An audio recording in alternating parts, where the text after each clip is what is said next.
Hi guys, I am Fru, and currently I'm a third-year master's student doing my thesis in environmental sciences, and I have my flexible master label designed.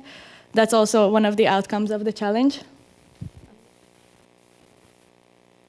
I guess I will not need my notes. So when I came to Wageningen to study here, I think you must be first years now. I was very unsure of what to do. I came from the background of finance and economics, and I just knew that I wanted to do something related to environmental science, something related to nature, but I really didn't know what it was. And I heard about the Greenhouse Challenge. I started to come for the info sessions, and my main motivation to join was just to do something different, something extra that is next to the curriculum of the university. And and then basically I entered the challenge. And today I would like to talk about what it was like to start the challenge, what it was like to end the challenge, which was very relieving, I have to tell, and what challenges did we face in the meantime. And at the end, I would like to share some specific opportunities. So, as I said, I really contemplated on joining the challenge or not. Like, I was not really in the phase of, oh yeah, I really need something else in my life. But then I came to an event which was organized by Rio and Marta last year, which was called the matchmaking event. And that event was when students like you now came together and started to form teams. So we started to get to know each other, started to get to know each other's backgrounds. And that was the point when I thought that, okay, I'm actually not alone in this. Now we're forming a team. Now we're forming a group of people. People are counting on me, and I can count on people to start the challenge and to start participating in a year-long process. And so after the matchmaking event, we founded a nonprofit called Green WURks, in which we were 8 people at that point from very diverse backgrounds, and which were very diverse academic and very diverse cultural backgrounds as well. So starting the challenge, what was it like? Here we are, 8 people starting the challenge from 5 different countries and 8 different study backgrounds.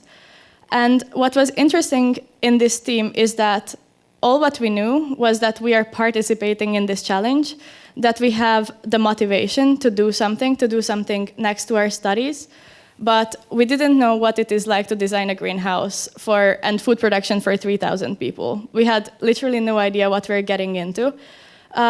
We had a lot of help, and I think Marta mentioned that already that there is a starter kit package for the teams who enter the challenge, which is we were very lucky because we won a 10,000 euro grant, basically from the university, to start this challenge. And this grant was in terms of knowledge vouchers, coaching, also some cash to spend on external companies, consultancy, and so on, which was very helpful because we really had no idea, no experience at all. Also, one difficulty throughout the challenge was that we had no idea about how much time and willingness our team members have to participate in the challenge. So we were 8 people following 8 different master programs, and I didn't know how much my friend wants to do this challenge. And so at some point, when we had to apply for this grant, we had to come up with an organizational structure. We had to come up with a kind of value set that we had. And here you can see what it was like. It was an extremely hierarchical structure. We had 3 departments in the organization. One was focused on neighborhood integration. That's the social department assessing the needs of what people need around the greenhouse. We had a food production team who was responsible on how to sustainably produce food in the greenhouse. And the third, an economics department who was focused on how to make all of this financially feasible. And we also had one project manager who was responsible for communicating between these teams and communicating with Rio and Marta about the challenge. So we came up with this kind of far-fetched structure, and where it ended was this. This was our final design. And we started with the values in the beginning of, let's be nature-oriented. That's going to work for us. Let's focus purely and solely on nature, start from that, and then we'll see what happens. And at the end, we came up with 3 values that were representing the whole team, which were environmental sustainability, healthy lifestyle, and the power of community.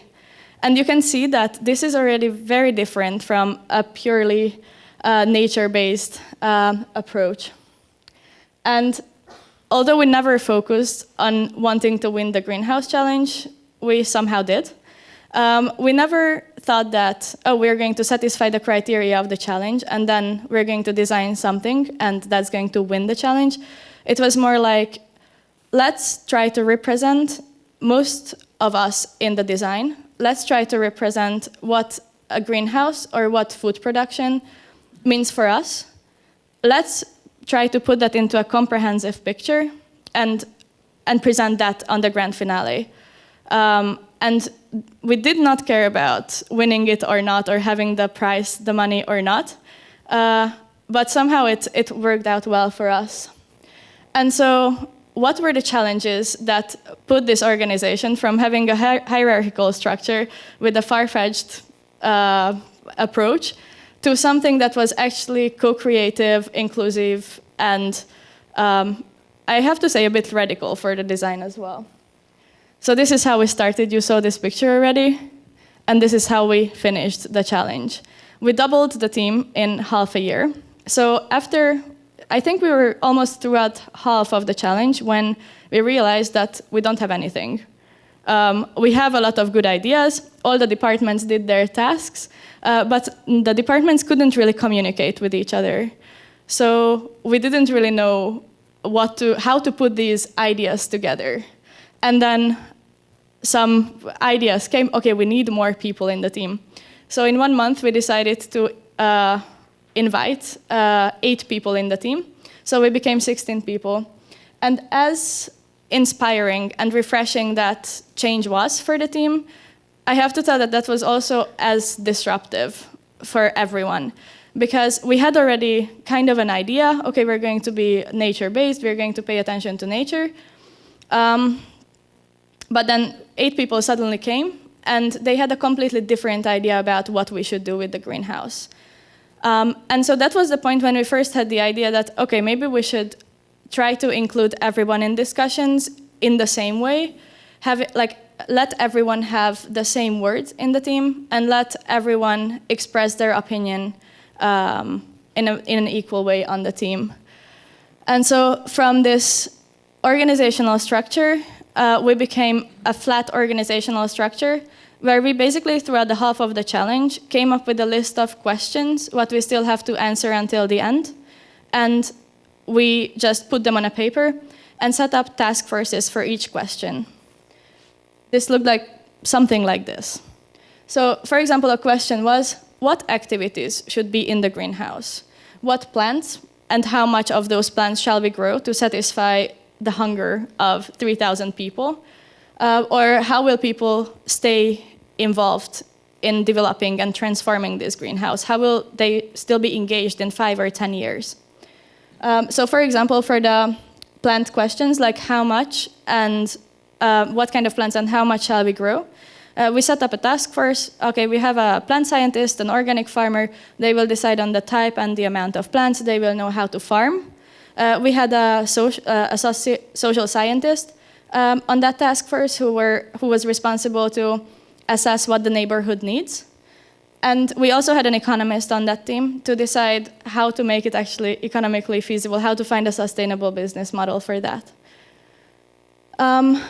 So I think for me, that was one of the biggest learning points. How to, in the meantime of a challenge when we know we have the pressure of finishing a whole design, how to open up, have a crisis, open up, and then change my mind in terms of trying to listen to people and try to include them in the design.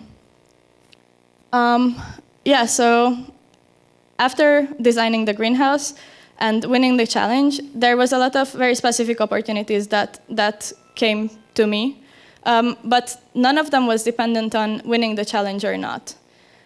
Because as you have seen, the journey throughout the challenge was so much more important than actually winning it or not. I actually couldn't even participate on the finale because I was already on my semester abroad.